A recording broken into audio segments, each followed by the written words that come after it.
Diálogo directo. En Punto Noticias hablamos de...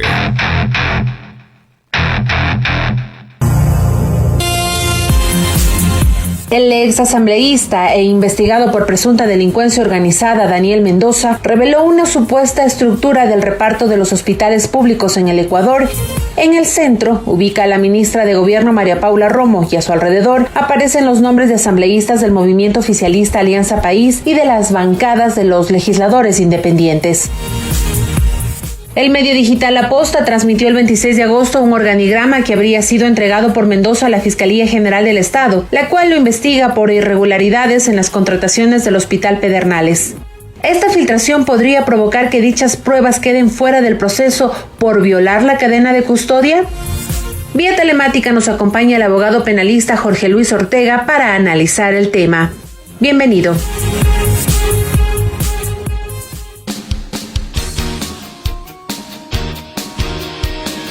Damos la bienvenida a esta hora al doctor Jorge Luis Ortega. Un gusto poder saludarle, doctor.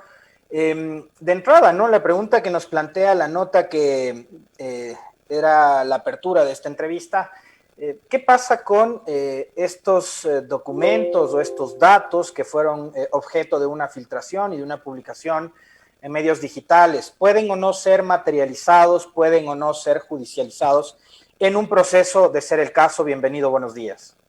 ¿Qué tal, Alexis? Muy buenos días. Gracias por la invitación y gracias también a todo tu equipo. Bien, lo que sucedió el día miércoles de esta semana que pasó fue que cuando los sujetos procesales, a través de sus defensas técnicas, estaban presenciando, siendo parte de una diligencia de una audiencia privada y reservada para extraer y conocer la información que aparentemente habría llegado a la Fiscalía General del Estado por uno de los familiares del ex asambleísta Mendoza. Al mismo tiempo que esto ocurría y que apenas a las defensas técnicas se les daba a conocer esta información, un medio digital publicaba en vivo y en directo esta información.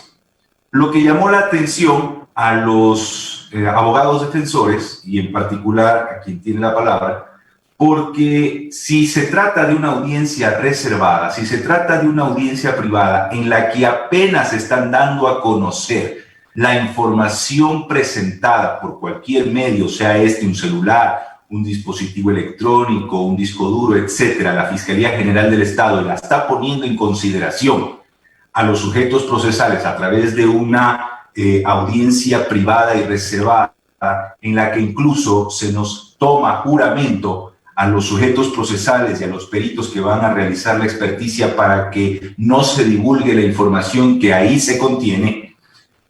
No podríamos nosotros imaginar o pensar que al mismo tiempo ya esa información estaba siendo reproducida en vivo y en directo, como digo, en un medio digital. ¿Por qué? Porque entra la duda, la incertidumbre, que si esa información que apenas nosotros conocíamos se filtró, salió de la cadena de custodia, violaron la cadena de custodia y llegó entonces en consecuencia a invalidarse esa información, esa diligencia, y deberá, sin lugar a dudas, ser excluida del acervo probatorio. Yo me ratifico en lo dicho. Sin embargo, algunos juristas muy reconocidos y prestigiosos, y a quien yo guardo mucho respeto y consideración, y los mismos periodistas de La Posta, que fueron quienes divulgaron esta información, han sostenido de que esa información habría sido obtenida anteriormente, antes de que llegue a la Fiscalía General del Estado, y en ese sentido, al ser una fuente autónoma independiente la que les proveyó de dicha información, ellos pues no habrían violado la cadena de custodia o no habrían incurrido en alguna prohibición que dé cuenta o que pueda de alguna manera invalidar esta prueba. Pero eso no lo sabemos las defensas técnicas. En el momento mismo de la diligencia que se está realizando, desconocemos pues estos particulares. Y por eso el beneficio de la duda siempre está en favor del procesado, siempre está en favor de quien está siendo investigado y criminalizado. En este caso, ¿quién sería? Y es la Fiscalía General del Estado la que tiene la obligación de verificar y por eso suspendió la diligencia, la propia Fiscalía suspendió la diligencia para verificar y comprobar en efecto cuál fue o cómo llegó esa información en manos de la Posta y cuál fue el modo o el medio por el cual ellos conocieron dicha información. Ahí yo tengo dos dudas ahí, doctor. La una, ¿cómo hacemos para probar el tiempo en el que ellos precisamente obtuvieron esa prueba, por un lado? Y lo otro, en este caso, ¿quién sería el beneficiado? O sea, digo, ¿quién sería el que se beneficie de, ser colocado como el procesado? ¿Mendoza, que es el que está detenido e investigado, o María Paula Romo, que en este caso es la señalada como el centro de este esquema de reparto? Bien, vamos por allí. En primer lugar, en una audiencia de evaluación y preparatoria de juicio, cuando la Fiscalía General del Estado o la acusación particular tiene la obligación de anunciar los medios probatorios que podrán ser utilizados en una audiencia de juicio, es cuando se hace un análisis de verificación de todos esos elementos de prueba y se le exige al juez se pronuncie sobre el respecto de que cuáles deben ser excluidos o no. Hasta el momento no llegamos a esa fase procesal. Entonces, el juez que conozca de la audiencia de evaluación y preparatoria de juicio y que conozca de este anuncio probatorio, si es que la Fiscalía considera anunciar a este medio probatorio para ser utilizado como prueba en una audiencia de juicio, es cuando se discutirá si se excluye o no del acervo probatorio estas diligencias. Ahora bien, ¿a quién beneficia? Mire, las defensas técnicas exigen que se garantice el respeto irrestricto al principio formal del procedimiento. Esto quiere decir que se respete el debido proceso.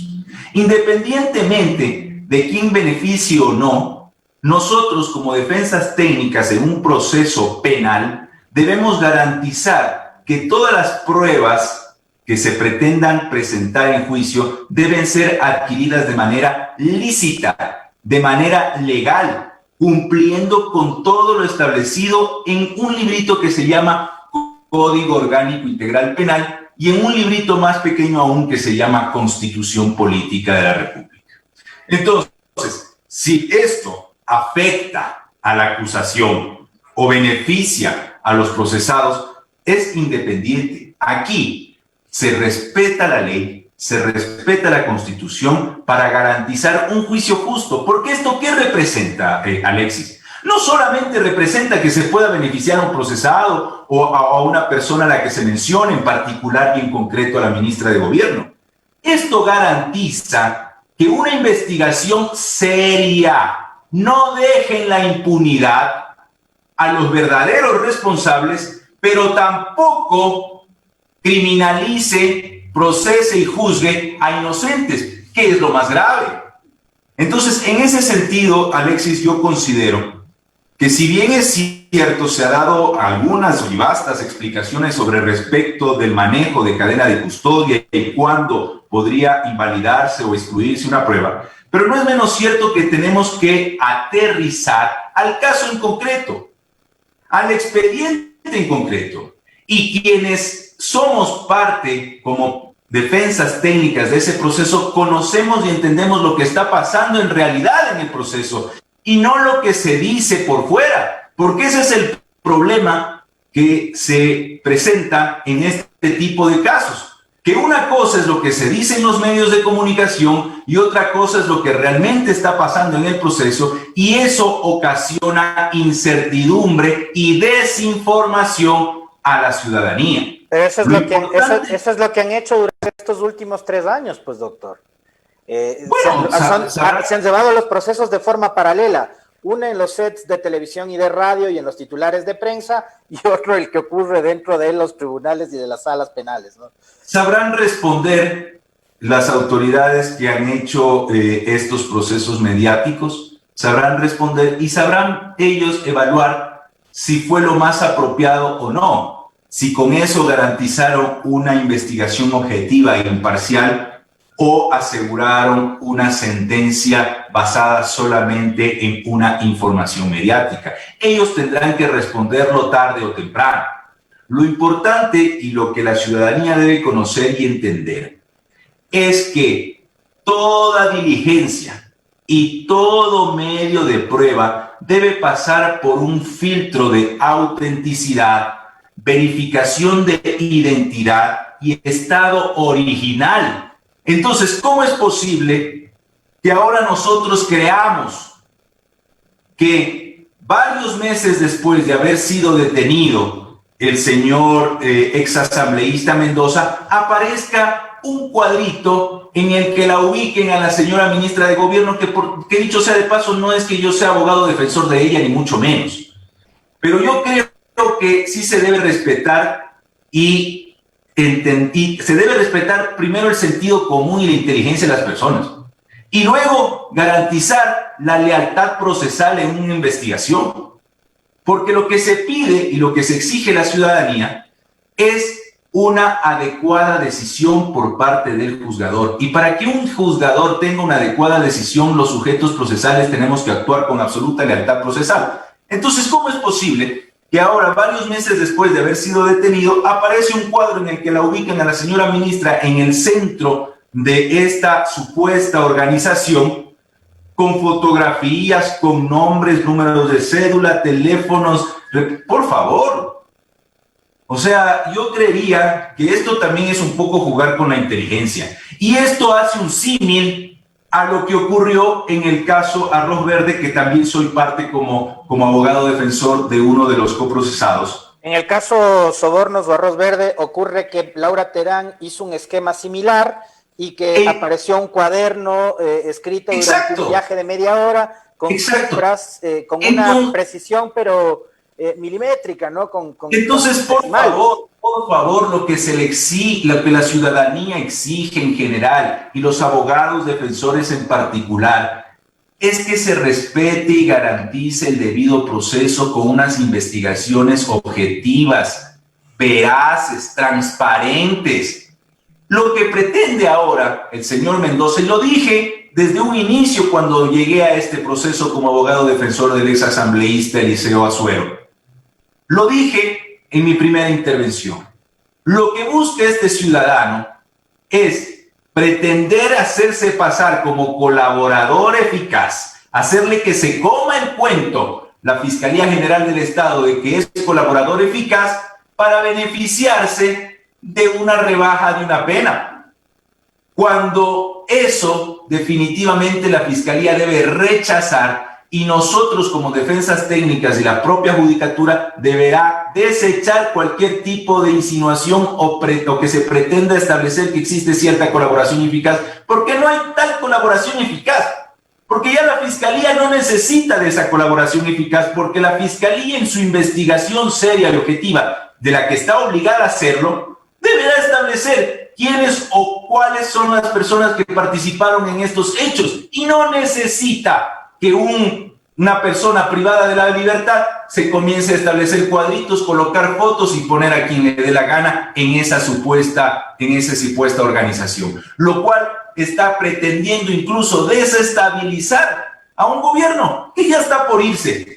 A un gobierno que ya está por irse pretende desestabilizarlo y ensuciar a todo mundo. Y eso es lo que yo he dicho desde el inicio de esta defensa técnica y me ratifico hasta este momento. Pero ¿por qué? Ahí la pregunta, doctor Jorge Luis Ortega, ¿por qué en este caso no y por qué en otros sí? O sea, detuvieron a Pamela Martínez, a Laura Terán, ellas sí cumplieron el rol de cooperadoras eficaces, dijeron todo lo que dijeron, hicieron esos esquemas dibujados en una servilleta y en un cuaderno de Hello Kitty, y esos documentos fueron asumidos como prueba por la justicia. ¿Y por qué ahora hay que desestimar lo que dice Daniel Mendoza sobre esta estructura del supuesto reparto de los hospitales? El hecho de que se cometa un error no quiere decir que tengamos que seguir cometiendo los mismos errores. Hágame el favor.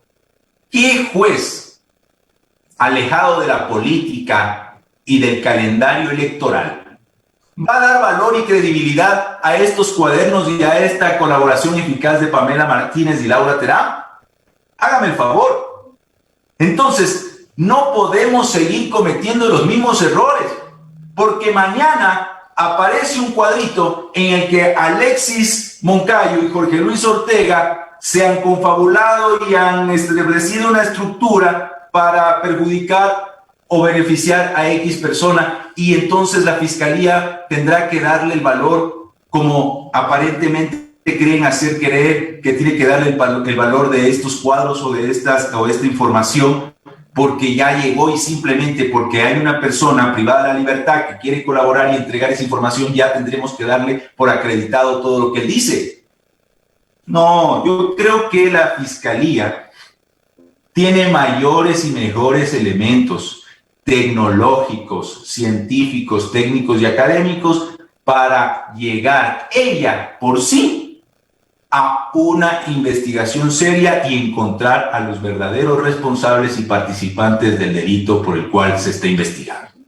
Entonces, yo reitero, la colaboración aparente que pretende presentar el exasambleísta Mendoza, lo único que busca y quiere es beneficiarse de una colaboración eficaz, que yo creo que estoy seguro y convencido que la Fiscalía General del Estado no le seguirá este cuento. No, ya no caerá en ese mismo juego como el que cayó con Laura Peterán y Pamela Martínez en el caso Arroz Moreno, y ella sabrá qué elementos de convicción o recabados durante esta fase de instrucción fiscal o de investigación le son suficientes para sostener una imputación o vincular a otras personas. A mí me sigue generando dudas, me sigue quedando esa inquietud, ¿no? ¿Por qué en un caso sí puede operar de esa manera, por qué en este no? Más allá de los tiempos políticos, que digamos eso lo que estaría demostrando precisamente es que hoy de lado y lado están siendo víctimas de los mismos monstruos que crearon, ¿no? Porque por un lado es de esta estructura judicial que ha operado a través de la cooperación eficaz, buscando delatores que digan que Jorge Luis Ortega y Alexis Moncayo están confabulados para cometer tal crimen, entonces ya porque alguien dijo eso, hay que investigarles a estos dos gallos, ¿no es cierto? Pero esa es la forma en la que han venido operando. Y por otro lado, tenemos este periodismo que ha dicho que durante estos años por fin gozamos de democracia, de libertad de expresión y demás, que ahora se sienten amenazados por esos monstruos que ellos también crearon. Entonces, a mí sí me sigue generando dudas, y le digo, ¿por qué? Porque hay otros casos que son igual de tramposos por la cantidad de irregularidades que tienen en el camino. Hay un solo caso, a partir de lo de octubre, que está llevándose adelante, que es el supuesto caso Rebelión, en donde está procesada la prefecta de Pichincha, Virgilio Hernández y Cristian González. Cuando por la quema de la Contraloría no pasa nada. Por el tema de la toma de la Asamblea no pasa nada. Por el tema de lo que ocurrió en la Casa de la Cultura no pasa nada. Y ahí hay rostros visibles, hay hasta un candidato presidencial que fue el que lideró la toma de la Asamblea y está muy campante, ¿no? Pero en otros casos la justicia ha sido muy diligente, actuando con la selectividad con la que le ha caracterizado. O sea, yo no confío mucho en el tema de la objetividad con la que actúa la justicia, doctor. Sí, bueno, o sea, esta pregunta tú más bien deberías desarrollar o tendrían que darnos respuesta las máximas autoridades de la Fiscalía General del Estado y la Corte Nacional de Justicia y del Consejo de la Judicatura. De suerte que nosotros como ciudadanos y como defensas técnicas de un ciudadano que puede en cualquier momento, porque cualquiera de nosotros puede ser en algún momento criminalizado o estar inmerso en un proceso penal, deben ellos dar respuestas jurídicas en el campo jurídico y deben dar respuestas políticas en el campo político y no mezclar las dos, porque al mezclar las dos lo que se genera es una incertidumbre jurídica, una inseguridad jurídica, lo que ocasiona la falta de credibilidad, no solamente en las investigaciones fiscales, sino en las resoluciones judiciales. Y ese es lo que nosotros le estamos, o que las autoridades están, digamos, de alguna manera presentando a la ciudadanía. Y ya no va a ser creíble si es que en efecto recibe una sentencia un verdadero culpable, como no podrá ser creíble entonces también que una persona salga absuelto de un juicio.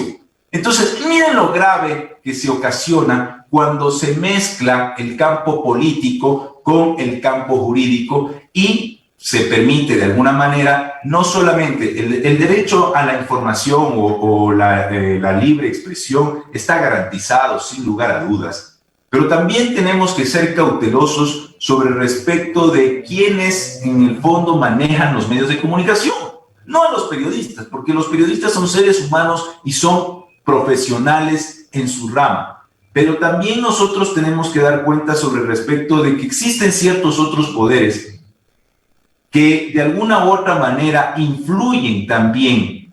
Y para esto es importantísimo que el Consejo de Judicatura y la Corte Nacional de Justicia se curen sano.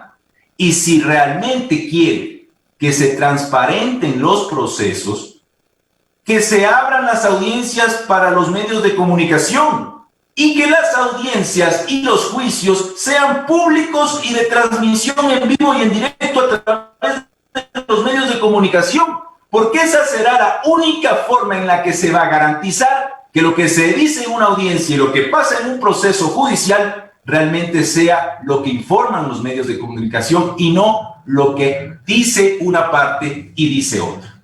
Esto que acaba usted de señalar es muy interesante.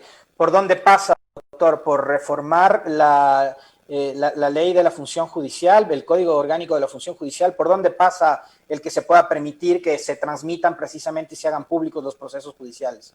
No, tendría que reformarse el Código Orgánico Integral Penal en el libro segundo sobre el respecto del proceso penal para que no, si bien es cierto ya existe una disposición en la que se habla de que las audiencias sean públicas, adicional de que puedan ser retransmitidas o transmitidas, claro, con las debidas excepciones, cierto tipo de audiencias sí, pero por ejemplo estas, que interesan a la ciudadanía en general, casos de connotación nacional, deberían, a mi criterio, ser transmitidos en vivo y en directo, de suerte de que el derecho a informarse sea garantizado de manera plena. Doctor Jorge Luis Ortega, usted decía hace un momento que es lamentable que procesos que están resolviéndose en los tribunales por la vía judicial se aten o sean vinculados a las necesidades de carácter político, las urgencias de carácter político y los tiempos de la política. Uno de esos es el caso Sobornos. Creo que el más evidente por tratar de bloquear la participación política y electoral de un personaje en concreto. Pero uno de los damnificados de eso es su defendido Walter Solís. ¿Cuál es el escenario? ¿Cómo se prevé que se resuelva esta instancia que es la casación? Vimos hace unos días atrás un pronunciamiento que sorprendió a muchos. Colegas suyos se han manifestado sorprendidos por aquel comunicado que emitiera y firmara la doctora Daniela Camacho. ¿Qué es lo que va a pasar con el caso Sobornos? Y bueno, en realidad el mezclar la política con lo jurídico ocasiona que a veces los juristas realmente cometan errores garrafales y de alguna manera jueguen, y sí, insisto, con la inteligencia de los ciudadanos. Este caso, al ser político y al no haber tenido una investigación objetiva, clara, imparcial, y haber manipulado de alguna manera las resoluciones judiciales a través de la presión mediática y social, con el afán de bloquear la candidatura de un expresidente de la República, permitió un daño colateral, ocasionó un daño colateral. Y este daño colateral es que muchos inocentes que están siendo coprocesados están ahora sentenciados. Y lo digo así, porque la Fiscalía General del Estado en todo el proceso no pudo establecer un solo contrato el que haya sido producto a consecuencia o resultado de un cohecho, de una coima recibida por parte de mi defendido, por ejemplo. En ese sentido, lastimosamente, la la Corte Nacional de Justicia, a través de la resolución 10-2015, creó una fase previa de admisibilidad de los recursos para que una vez presentados estos recursos, una vez presentados estos documentos, ingresen en esta fase de admisión para ver si es que procede o no escucharlos en audiencia de casación dicha fundamentación.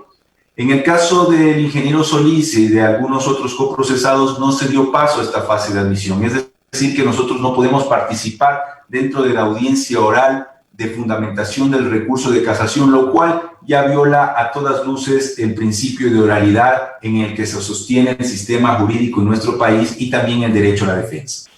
Pero no es menos cierto de que si se aceptase una causal de casación de aquellos coprocesados a los que sí se admitió, afecta y beneficia a todos.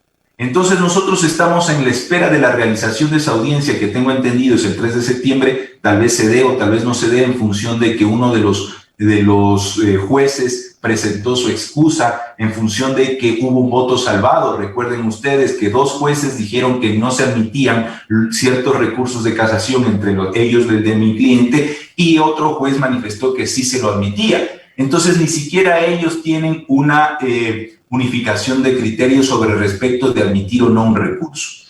Tengo entendido que se va a presentar una recusación en contra de este juez. Veamos qué es lo que pasa y que lo que se exige, lo que siempre se ha pedido es que se respete el debido proceso, se garantice el derecho a la defensa y no se juegue con un calendario electoral. Finalizado ya en conclusión el recurso de casación resuelto por parte de la Corte Nacional de Justicia, la sentencia en efecto allí se ejecutaría, pero no es menos cierto que aún podríamos presentar dentro de los 20 días un recurso extraordinario de protección ante la Corte Constitucional si se evidencia que han existido derechos constitucionales violados.